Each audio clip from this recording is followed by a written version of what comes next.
Hello everyone, welcome back to this channel. आज से हम शुरू कर रहे हैं एक बहुत ही इम्पोर्टेंट चैप्टर, वेव ऑप्टिक्स। ये चैप्टर बोर्ड एग्जाम के लिए भी स्कोरिंग है और जेई नीट के लिए भी बहुत इम्पोर्टेंट है। ये हमारी सीरीज का पहला लेक्चर है, लेक्चर 1A, जिसमें हम पढ़ेंगे हॉयगन्स की वेव थियरी, वेव फ्रंट क्या होता है और हॉयगन्स का कंस्ट्रक्शन। तो अगर आप सीरीज को फॉलो करना चाहते हैं तो आप चैनल को सब्सक्राइब कर सकते हो ताकि कोई लेक्चर मिस ना हो। चलिए शुरू करते हैं।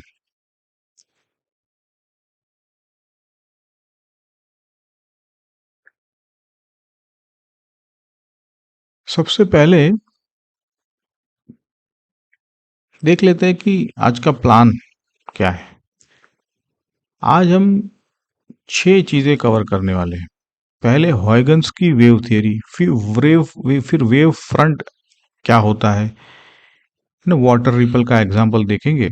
उसके बाद वेव फ्रंट और रेस के दो गोल्डन प्रिंसिपल्स, फिर वेव फ्रंट का अलग अलग शेप जैसे स्पेरिकल, सिलिंड्रिकल और प्लेन। उसके बाद सेकेंडरी वेवलेट्स और एंड में स्टेप बाय स्टेप हॉयगन का कंस्ट्रक्शन। और ये इंपॉर्टेंट क्यों है? क्योंकि reflection, refraction, interference, diffraction, wave optics का सब कुछ यहीं से यू कैन से शुरू होता है ना। तो फाउंडेशन स्ट्रॉन्ग करते हैं।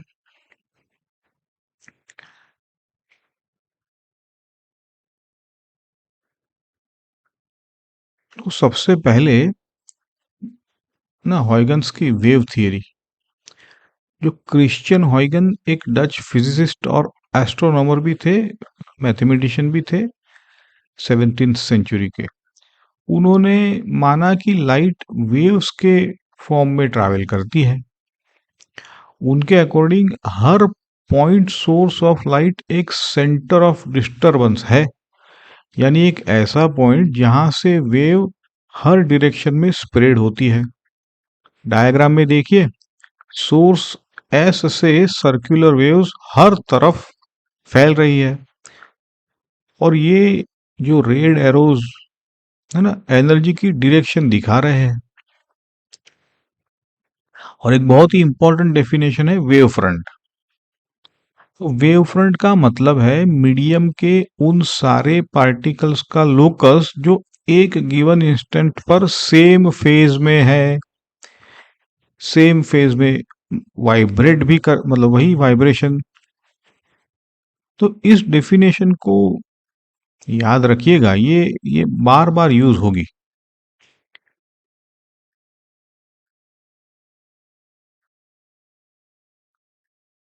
अब वेव फ्रंट को एक सिंपल एग्जाम्पल से समझते हैं। पानी का एग्जाम्पल। मान लीजिए आपने एक तालाब में पत्थर फेंका है। क्या होता है? सरफेस पर वेव स्प्रेड होती है और सरफेस का हर पॉइंट ऑसिलेट करता है ना। अब ये ऑसिलेशंस अब ऊपर नीचे कह सकते। अब अगर आप इस इंस्टेंट की एक फोटो ले तो आपको सर्कुलर रिंग्स दिखेंगी जहां डिस्टरबेंस मैक्सिमम है। और ध्यान दीजिए, एक ही सर्कल के सारे पॉइंट सोर्स से सेम डिस्टेंस पर है, इसलिए वो सारे पॉइंट्स सेम फेज में ऑसिलेट कर रहे हैं। तो ऐसे पॉइंट का लोकस जो सेम फेज में है, यही तो वेव फ्रंट है। सिंपल ना।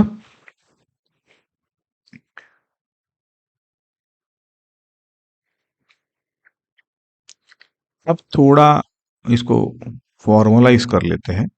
वेव फ्रंट की डेफिनेशन, ये एक सरफेस ऑफ कांस्टेंट फेज है, यानी वो सरफेस जिसके हर पॉइंट पर फेज सेम होता है। दो और इंपॉर्टेंट बातें। एक, जिस स्पीड से ये वेवफ्रंट सोर्स से बाहर की तरफ मूव करता है उसे कहते हैं फेज स्पीड। दो, वेव की एनर्जी हमेशा वेवफ्रंट के परपेंडिकुलर डायरेक्शन में ट्रैवल करती है। और वेव फ्रंट उस मीडियम की वेव वेलोसिटी से ही आगे, यू कैन से, बढ़ता आगे ही जाता है वो। ऐसे एग्जाम के लिए याद रखिए कि वेव फ्रंट यानी सेम फेज सेम फ्रीक्वेंसी में वाइब्रेट करते हैं, और वही लोकस हर एक पॉइंट का।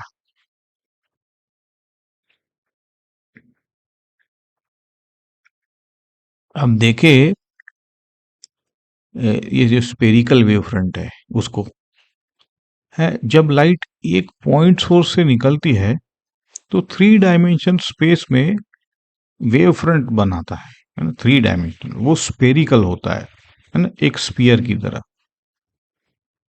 एनर्जी बाहर की तरफ स्ट्रेट लाइन में जाती है। ये लाइंस एक्चुअली स्पीयर की, यू कैन से, रेडियाई है, और इन्हीं लाइंस को हम रेस कहते हैं। एक खास बात देखो डायग्राम में, अगर आप किसी भी एक रे के दो कंसेक्यूटिव वेवफ्रंट के बीच की स्पेसिंग नापेंगे, ये देखिए डी और डी,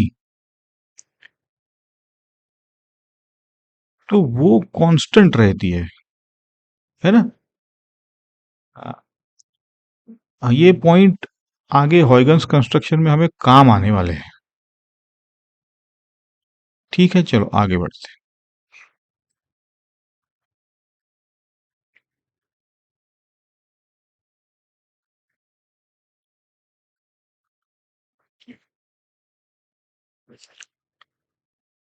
अब दो गोल्डन प्रिंसिपल्स है इसमें, इन्हें पक्का याद रखिएगा, क्योंकि अगले लेक्चर में इन्हीं से हम रिफ्लेक्शन और रिफ्रैक्शन के लॉज डिराइव करेंगे, जो आपके एनसीईआरटी का स्पेशल है। प्रिंसिपल नंबर एक है कि रेज हमेशा वेवफ्रंट के परपेंडिकुलर होती है। डायग्राम में देखिए, है ना, W1 है, W2 ये वेवफ्रंट है, और रेज इन्हें 90 डिग्री पर कट कर रहे हैं। प्रिंसिपल नंबर दो, लाइट को एक वेवफ्रंट से दूसरे वेवफ्रंट तक जाने में टाइम लगता है, और वो हर रे के अलोंग सेम होता है। समझे कि नहीं? ये दो प्रिंसिपल्स वेव ऑप्टिक्स की, यू कैन से, बैकबोन है। इन्हें नोट कर लीजिए। आगे बढ़ते हैं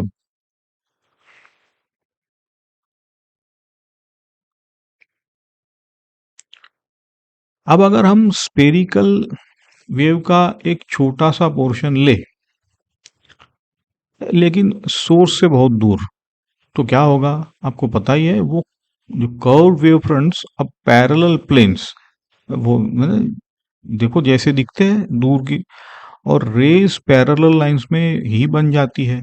इसी को हम प्लेन वेव कहते हैं। बेस्ट एग्जांपल तो सनलाइट ना, सूरज इतनी दूर है कि उसके वेवफ्रंट जब तक अर्थ तक पहुंचते हैं वो प्रैक्टिकली प्लेन हो जाते हैं। इसलिए हम कहते हैं सनलाइट के वेवफ्रंट्स प्लेन होते हैं।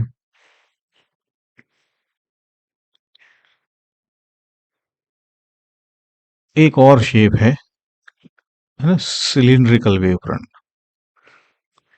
ये तब बनता है जब हमारा सोर्स एक लाइन सोर्स हो, जैसे एक स्लिट जिसके पीछे से लाइट आ रही हो, तब वेवफ्रंट्स सिलिंड्रिकल के शेप में निकलते हैं, जैसे डायग्राम में आप दिख रहा है क्लियरली। और एक जनरल रूल देखो कि चाहे वेवफ्रंट स्पेरिकल हो या सिलिंड्रिकल, है ना, बहुत बड़ी डिस्टेंस, मतलब आप जितना दूर जाओगे उस पर हर वेवफ्रंट प्लेन ही बन जाएगा। ये बात हमेशा याद रखना और काम आएगा आगे।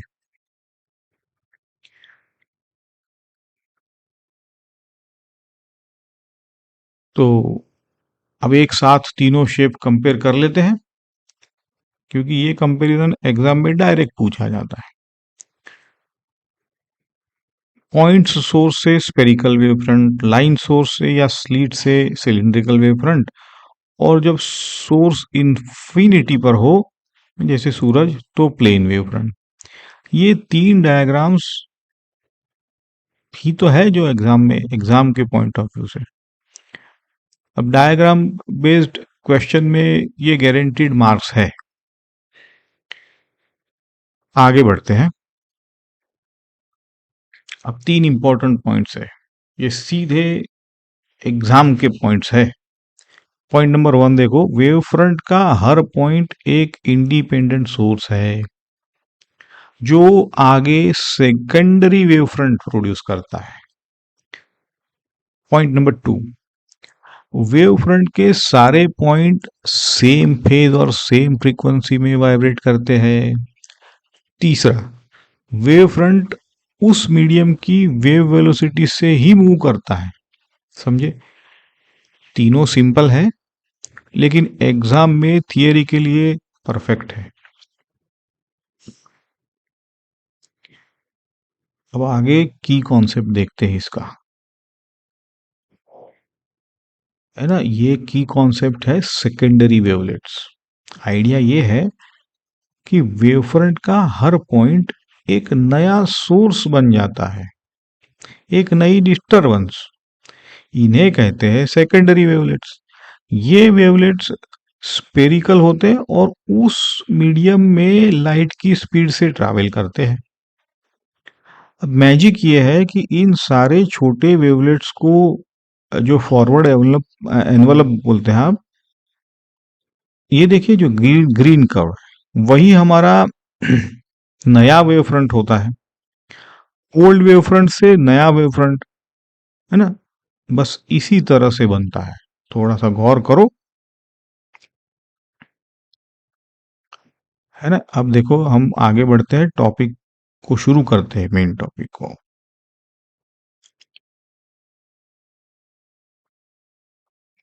यही है कि हॉयगन्स का कंस्ट्रक्शन क्या है, सारी चीजें।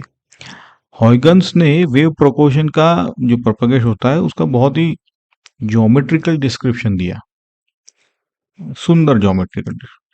सोचो एक स्टिक को पानी में आप ऑसिलेट करते हो ऊपर नीचे सीधा, तो वही तो वेव का सोर्स बन गया। पानी की सरफेस सपोज करो 2 डायमेंशनल है ना, सरफेस तो 2 डायमेंशनल, तो वेव फ्रंट सर्कल बनेंगे। अब स्पीयर तो नहीं बनते। हर पॉइंट ऊपर नीचे मूव करता है, पॉइंट कहीं जाता नहीं है, वो ऊपर नीचे है ना। होपफुली ये 11th का बेस आपका क्लियर है। अब हॉयगन का आइडिया है कि वेव फ्रंट के हर ऑसिलेटिंग पॉइंट को एक नया सोर्स मान लो, और जो हम फाइनली ऑब्जर्व करते हैं वो इन सारे सोर्स की वेव्स का एडिशन है। इन्हीं को कहते हैं सेकेंडरी वेव्स या वेवलेट्स। यही तो हॉयगन्स का प्रिंसिपल है।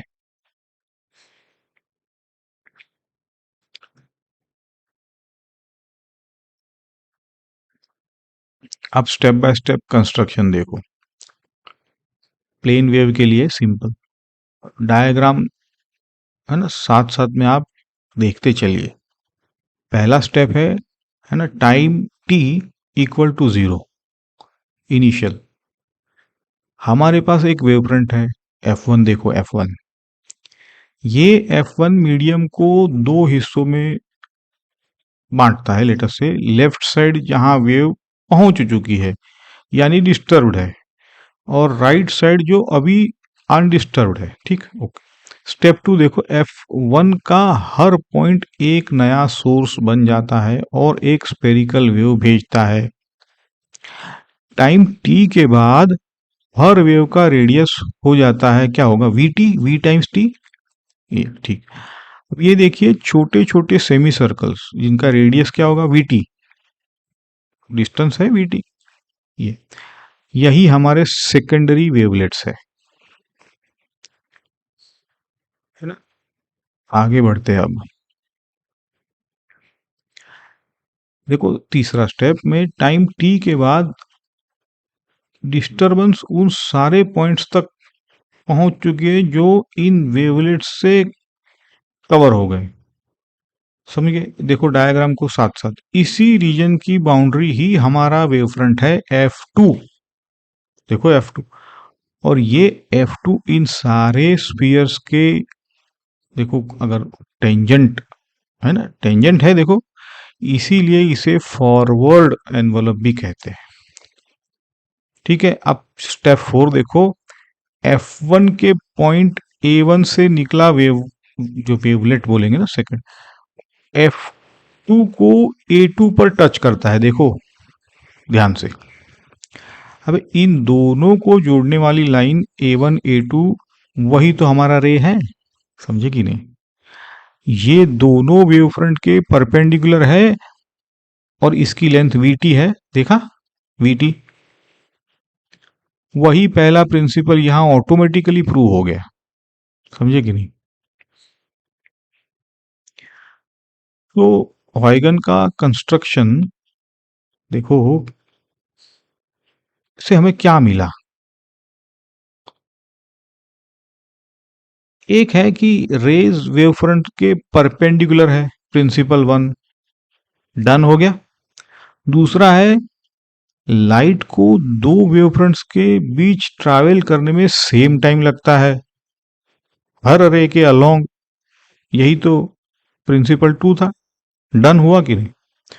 और क्योंकि स्पीड v मीडियम में हर जगह सेम होती है, इसलिए दो वेवफ्रंट के बीच की डिस्टेंस भी सेम है, अलोंग द रे कह सकते हैं। ठीक है, स्टेप 5 देखो कि यही प्रोसेस F2 से फिर रिपीट करो, F3 मिलेगा, फिर F4, बस इसी तरह वेव आगे बढ़ती है। और एक इंटरेस्टिंग सवाल यहां पर उठता है, वैक्यूम में तो कोई मीडियम नहीं होता, फिर लाइट कैसे? है ना, पानी में तो ना एक पार्टिकल अपने नेबर को, यू कैन से, वो तो हिल रहा है तो टचिंग है तो नेबर को भी हिला देगा, लेकिन लाइट के लिए आपको ना मैथमेटिकल थियरी दिखा देगी कि यही ज्योमेट्रिकल कंस्ट्रक्शन वैक्यूम में भी काम करता है ना। अब तो वो तो सिलेबस के बाहर है, लेकिन ये है कि मैथमेटिकल थियरी से प्रूव होता है। चलो तो समराइज कर ले। वेवफ्रंट क्या है? सरफेस ऑफ कांस्टेंट फेज, और एनर्जी उसके परपेंडिकुलर ट्रैवल करती है। पॉइंट सोर्स से स्फेरिकल, लाइन से सिलिंड्रिकल, और इन्फिनिटी से प्लेन वेव फ्रंट, है ना, जैसे सनलाइट। अब वेव फ्रंट का हर पॉइंट सेकेंडरी वेवलेट एमिट करता है, जो VT रेडियस के साथ स्प्रेड होते हैं, और उनका फॉरवर्ड एनवलप नया वेव फ्रंट बनाता है, रेज वेव फ्रंट के परपेंडिकुलर और हर रे के अलोंग इक्वल टाइम। अपना नेक्स्ट लेक्चर 1B में हम इसी हॉयगन कंस्ट्रक्शन से रिफ्लेक्शन और रिफ्रैक्शन के लॉज, जैसे कि स्नेल्स लॉ, उसको प्रूव करेंगे। वो NCERT में का मेन थ्रेड है। एक होमवर्क है, जैसे आपने स्लाइड 10 के तीनों डायग्राम जो, और स्लाइड 15 का कंस्ट्रक्शन, तो आप अगर खुद प्रैक्टिस करेंगे तो अच्छा रहेगा। ठीक है, तो आज के लेक्चर में बस इतना ही करते हैं। अगर ये लेक्चर हेल्पफुल लगा हो तो लाइक ज़रूर कीजिए, शेयर भी कीजिए, और चैनल को सब्सक्राइब कर दीजिए। मिलते हैं अगले लेक्चर 1B में, जहां हम रिफ्लेक्शन और रिफ्रैक्शन के लॉज डिराइव करेंगे। तब तक के लिए keep learning, keep growing. Thank you.